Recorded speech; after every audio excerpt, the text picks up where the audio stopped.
కుంకుమ భరణలు అయితే అసలు ఎంత చక్కగా చేస్తున్నారు. ఇప్పుడైతే మనం విజయనగరం జిల్లా మెంటాడ మండలం గుర్ల తమ్మిరాజుపేట గ్రామం అయితే రావడం జరిగింది. నమస్తే సార్, మీ పేరు? నా పేరు సత్యనారాయణ. అంటే ఇవి ఎప్పటి నుంచి మీరు అంటే ఈ వృత్తి చేస్తున్నారు? సుమారు 30 సంవత్సరాల నుంచి వర్క్ చేస్తానండి నేను. రోజుకి ఎన్ని కుంకుమ బర్రెలు తయారు చేస్తారు? రోజుకు 100 బర్రెలు అయిపోతాయి. 100 బర్రెలు. ఓకే. ఈ చెక్క ఎక్కడ తెస్తారు? మీరే కొట్టుకొస్తారా? చెక్క ఆంధ్ర కొండకెళ్ళి తీసుకుని వస్తాం. ఓకే. అంటే ఇవి ఈ చెక్క పేరేంటి సార్? అంగుడికర్ర. అంకుడుకర్రలు. ఓకే. ఇవి తీసుకొచ్చి మీరే ఇదంతా క్లీనింగ్ ప్రాసెసింగ్ అంతా చేసి ఈ మిషన్ ద్వారా చేస్తారా? ఈ మిషన్ ద్వారా తయారు చేస్తాం. ఓకే. ఇప్పుడు ఇంత చెక్కకి ఎన్ని కుంకుమ బర్రెలు వస్తాయి? 4 బర్రెలు అవుతుంది. 4. ఓకే. తర్వాత మీరు ఈ హోల్ పెట్టడానికి ఈ మొత్తం మిషన్ మీద అవుతుంది. మిషన్ మీద. ఓకే. పెయింట్ కూడా అంటే కూడా. ఓకే. అన్ని కూడా. ఓకే. రోజుకు 100 బర్రెలు అయితే చేస్తారు. ఒకటి ఎంత కాస్ట్ అమ్ముతారు?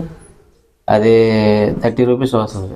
30 రూపీస్ వస్తుంది. అంటే హోల్సేల్ 3000 ఉంది. 3000. ఓకే. ఒకటైనా గానీ అలాగే, 1000 కొనుక్కున్నా గానీ అలాగే. మరి ఇంకా తక్కువకి తక్కువ కట్టమర్లేదు. ఓకే. ఓకే. సైజుని బట్టి ఉంటాయి, పెరుగుతుంటాయి, రేట్లు పెరుగుతుంటాయి. ఓకే. అంటే ఇప్పుడు మీరు రోజుకు 100 చేస్తే 100 అమ్ముడు పోతాయా? అయిపోతాయి. ఓకే. సంపాదన అయితే గట్టిగానే ఉండిద్ది అయితే. చూసారు కదండి, 100 చేస్తారట, 100 అమ్ముడు పోతాయి. 100 అంతే కదా సార్, మంచిగానే ఉన్నట్టు. అంటే మేము అమ్మం కదా, అది మార్కెట్ లోకి వెళ్ళిపోతూ ఉంటాయి. 100 కాదు, 1000 బర్రెలు, 1500, 2000 వెళ్ళిపోతూ ఉంటాయి. వారానికి 500, 600 బర్రెలు వెళ్ళిపోతుంటాయి తయారు చేసి ఈ కలర్ చేసినట్టు. అంటే ఇది ఎవరి దగ్గర నేర్చుకున్నారు? అంటే ఇలా మా నాన్నగారే నాకు గురువు.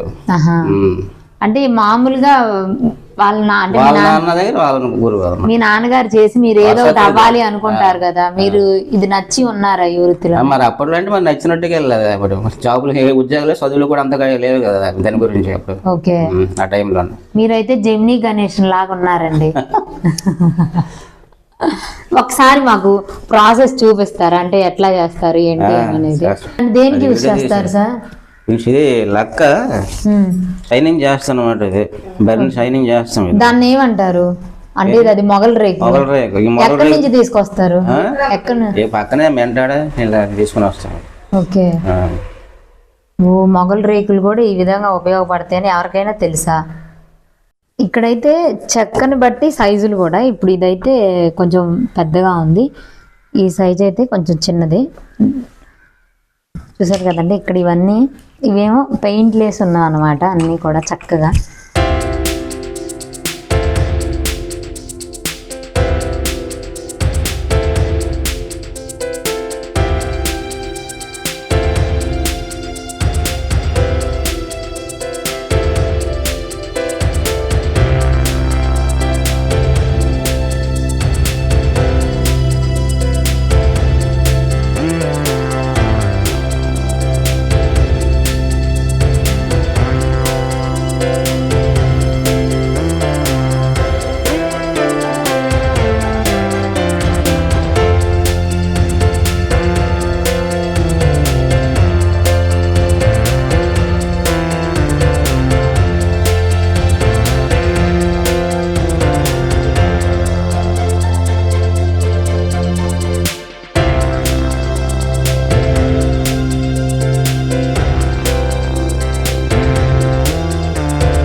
చూసారు కదండి మన ముందే అసలుకి పెయింట్, అసలు నేను కలర్ అయితే చేతితో వేస్తారు అనుకున్నాను. చూస్తే వీటిని ఏమంటారండి? లక్క. ఓకే, ఇది దీంతో అయితే మిషన్ తో తిరుగుతున్నప్పుడే చాలా చక్కగా అయితే వేశారు. ఇది మీరే తయారు చేస్తారా? ఓకే, అంటే చెక్కకి రంగు దీంతో వేయాలండి? ఓకే, దీంతో అయితే వేశారు. మిషన్ దగ్గర చూసారు కదండి, ఈ 3 అయితే యూజ్ చేస్తున్నారు.